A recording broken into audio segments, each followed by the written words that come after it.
Hi, I'm Marc Reynolds. I'm a voice teacher. So today we're going to be talking about Labrinth's cover of Jealous. It's pretty awesome.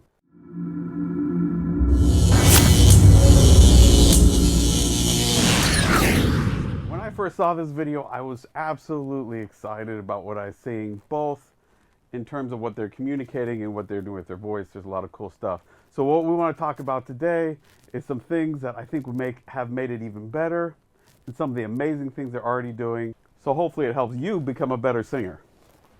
So here we go.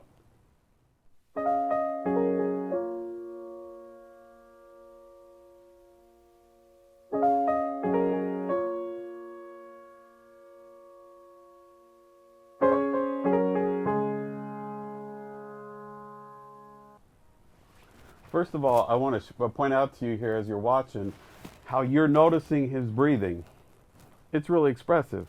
We're going to talk about what he's doing physically, what we're seeing visually, in another video that will be put down below here in the link that has to do with performance coaching. But for now, we're just going to be focusing on what he's doing with his voice. I'm jealous of the rain that falls upon your skin. Okay, so I want to stop there. When you're noticing, he starts singing, right? And again, this might not be totally fair because it is a movie shoot and not necessarily a live take. But let's assume for now that we're hearing live singing what's going on, because I think it reflects pretty well what's going on. When he started to sing, we didn't all of a sudden see him gear up for some big event of trying to make noise. No, it's just like he started talking. Yeah. Which is awesome. The music is just part of his emotional world. It's not its own thing. So we're not seeing any tension creep up here other than the emotional tension that's in his body, but nothing to create tension in that voice. He's keeping it nice and easy and speech-like. It's closer than my hands have been. I'm jealous of the rain. I'm jealous of the wind. So if you go back there and watch, you'll see there are moments here in his neck where we see the grab right before he starts to sing, and especially as he releases and lets go. There's some tongue tension going on there. Our tongue is connected all the way back down our throat, and if we're seeing tension down in here, that might be the root of our tongue and our tongue getting more involved than it should be. So could it be easier for him to be making the sounds he's making? I think it probably could. Do we love the sound? It's gorgeous. It's great. But I think it could be more enjoyable for him as the performer and us as the listener if it's just a little. That ripples through your clothes. It's closer than your shadow. Oh, I'm jealous of the wind. I wished you the best of all this world could give. Notice how his lips, tongue, teeth, jaw, they're all relatively relaxed and speech-like. Awesome. There's nothing to forgive. Now there are moments when it grabs a little tense in his jaw, a little tense in his throat. But really, really nice. All you found was heartbreak and misery. The other reason I really love this video, I really think this is one of the most stunning performances I've seen in a long time, is that when he starts to sing, the way he's accenting the text is so natural. What I encourage you to do here is really notice how he's shaping these phrases, meaning making important syllables important, throwing away the less important ones, so that we can really understand and connect with what he's saying. I mean, it makes it so much more engaging and understandable for us as an audience. It's hard for me to say I'm jealous of the way you're happy without me. I'm jealous of the nights that I don't spend with you. You notice that there on the I, that tongue was nice and forward and passive. Let's see that one again. It's gorgeous. You can see that tongue pop out. It's nice along these ridges. It's staying nice and flexible on that ah vowel. It's staying nice and forward in its placement. So watch for that. There are other moments where it starts getting tight, where the tongue isn't staying that passive. It's getting tight along the sides there, and we're seeing that in the throat like we talked about. But notice this one more time. Jealous of the nights that I don't spend with you. Yeah, I feel like different passive right there. And forward and I'm wondering who you lay next to. Oh, I'm jealous of the night. I'm jealous of the love. So you look, as we're going, one of the things that makes a professional sound different than an amateur sound is how the consistency of their airflow. There's a little bit of white noise and rasp in his voice. That's part of the style. Could we clean it up? Sure. But it kind of creates some interesting and uniqueness to his voice. So I'm not sure in this case I'm really wanting it to disappear. But what I am seeing, though, is I'm seeing this nice, consistent line, even when there's a little bit of breathiness or white noise in it. When he's going up to the high notes, I'm not necessarily hearing a big punch of air, a big Europe and tension. It does pop out on its own because it's a higher note, but he's not necessarily grabbing at it or pushing at it. He's just keeping that sound nice and consistent, note to note, but especially in between those notes. So we don't have this effect of the air starting and stopping. It's a nice, smooth, consistent airflow, no matter what vowel he's singing, consonant, or pitch. It's really nice. That wasn't here, gone for someone else to share. Oh, I'm jealous of the love. 'Cause I wished you the best of all this world could give. And I told you when you left me, there's nothing to forgive. But I always thought you'd come back, tell me all you found was heartbreak and misery. It's hard for me to say. So that picture right there is awesome because it shows us this jaw going down and back, right?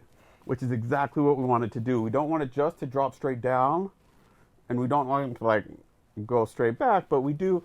Our jaw is like a garage hinge where if this is our tongue right here, and this is our bottom jaw, we want our jaw to go down and back. Not just hinge like that, but down and back. And we see this right here. I'm actually going to go back so you can see that again. What that does is it does all kinds of stuff for easing tension in our throat and our tongue, opening up that space in the back. Heartbreak and misery. It's hard for me to say.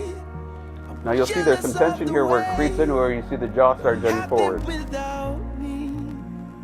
there's some inconsistency as I there. sing in the sand, watch you slip through my hands. Oh, as I die here another day. So the other thing I want to point out is where this rasp that I was talking about, this kind of white noise in there, one of the reasons it's kind of working for me is that it gets the feeling kind of like this guy reminiscing late at night when he's kind of tired, and he's just talking, and it gets a little bit raw, right? Not super polished and perfectly clean. This is an emotion in a song that is not perfectly, it's more vulnerable than that. So it reads really well. So then the question that I get most of the time is, don't I hurt the voice doing that? Well, there is a concern there. And again, I'm not in the same room with him. I can't ask him what's going on here and see what's really going on. And this is a video, so I'm not necessarily seeing vocally what's happening in one take. What I do want to suggest is that it's a choice he's making, and he's putting more kind of tension or stress in at certain moments and then easing up again. What he's not doing is staying in that rough, difficult place the whole time. Because of that, he's able to sing for a lot longer and get that sound, even though that it might cost him a little more if he's singing super loud all the time, but he's not. He's singing really easy on the voice and keeping that sound really nice and intimate. So Anytime we open our mouth, it's going to cost us some vocal capital. So anytime we make a sound, it's going to put some stress on these vocal folds, even if we're doing it perfectly. It's going to cause some wear and tear. The challenge is we want to make sure that we are limiting that as much as we possibly can. Is he doing that here? My guess is there's a lot that we could do to make his singing a lot easier and more sustainable for him, so it's less fatiguing. That said, though, there's something about it that really kind of tugs here at the heartstrings. So I think if I was to have to work and have him change some things, I would ease up that voice in a lot more of the position, but still keep some of these moments that he has in here and some of these sounds and colors. I really enjoy listening to the variety in the sounds that he's making.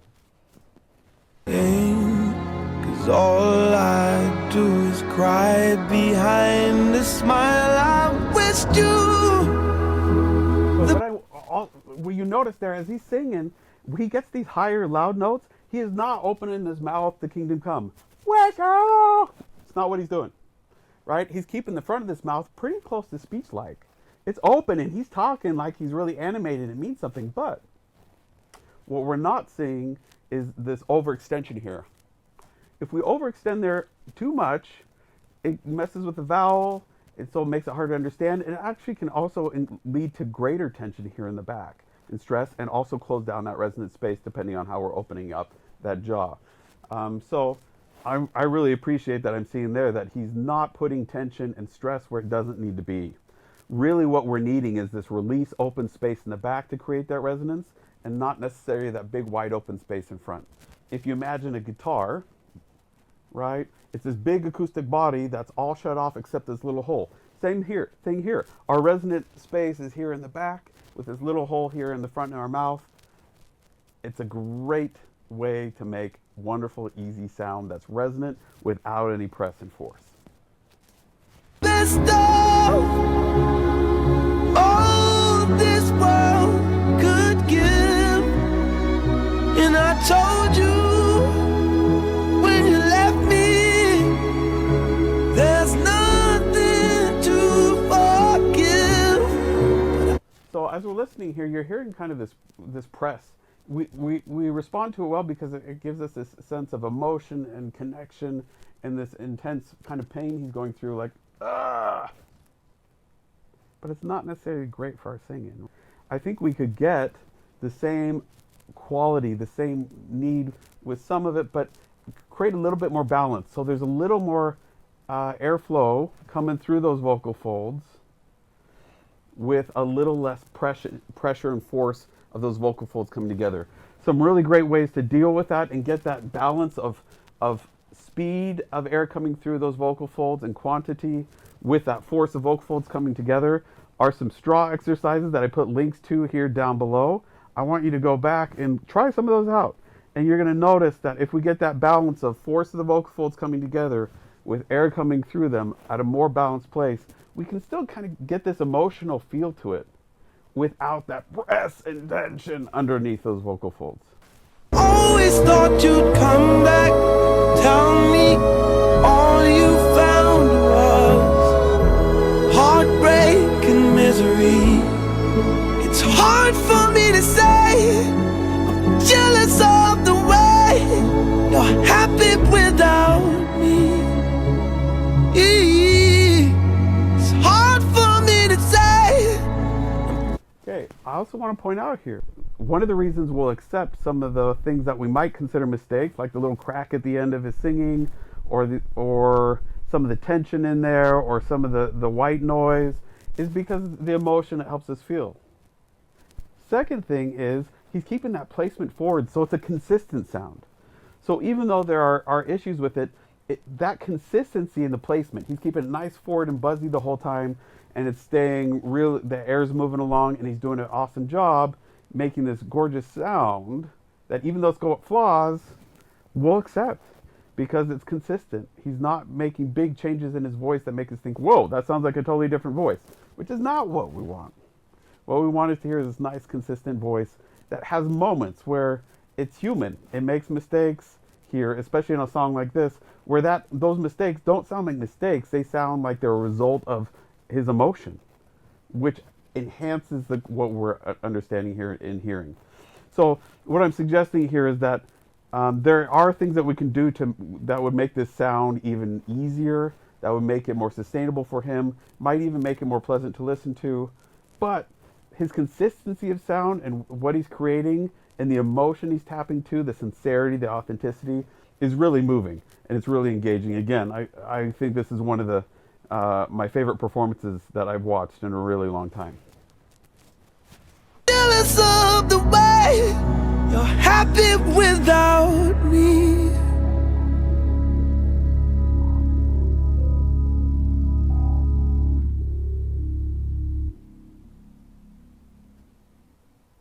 So, I want to reiterate some things that we learned here from this video. A, some really good things that he's doing. For the most part, he's keeping that jaw really relaxed, down and back, keeping the singing really speech-like. He's keeping the placement really forward. He's tapping into natural accents, making the important syllables important, the unimportant ones unimportant. He's keeping that breath relatively consistent, and it's a really emotional performance. He's tapped into something that's genuine inside him. And we can hear that in his voice, and we can see it in his body. Connect to the link that will be posted down below that links to the performance coaching video commentary on this same piece. I hope you can learn from the really awesome things that they're doing and see if you might be able to make your performance just a little bit easier. We'd love to see you online for a lesson.